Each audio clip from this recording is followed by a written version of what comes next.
దారాపాలెంలో జరిగిన చోరీ కేసు నిందితులను అరెస్ట్ చేసినట్లు డీసీపీ లతా మాధురి తెలిపారు. ఆమె వివరాల ప్రకారం ఇంట్లో వృద్ధురాలు ఒంటరిగా ఉంటుంది. ఇంటిపైనే గదిలో ఉండే వారి దగ్గరికి భీమవరానికి చెందిన నిర్మల వస్తుండేది. ఈ క్రమంలో తమ కూతురితో పాటు భూపతి మణిరత్నంల సాయంతో నిర్మల దోపిడీకి స్కెచ్ వేసిందని అన్నారు.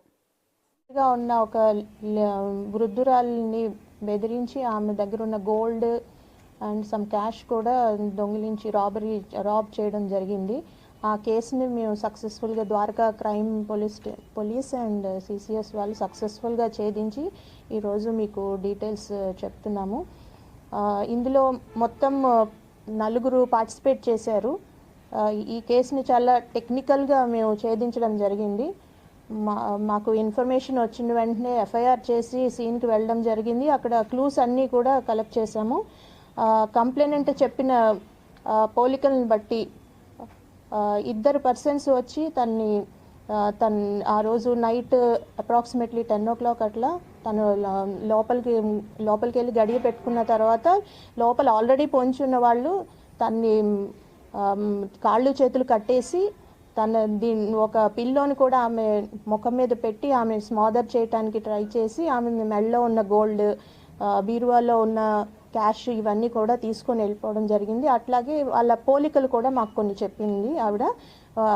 వాళ్ళు మొత్తం కూడా మాస్క్స్ ఇవన్నీ పెట్టుకొని గ్లౌస్ అన్నీ వేసుకొని వచ్చారు కాబట్టి ఆమె అంచనా మీద వాళ్ళు ఏజ్ కొన్ని పోలికలు చెప్పడం జరిగింది. దాన్ని మేము అక్కడి నుంచి ఆ రోజు నుంచి ఒక 10 daysలోనే మేము సక్సెస్ఫుల్గా వాళ్ళ ట్రయల్ ఫాలో అయ్యి వాళ్ళు ఎక్కడ ఉన్నారో అక్కడ వరకు వెళ్ళి మేము వాళ్ళని పట్టుకోవడం జరిగింది.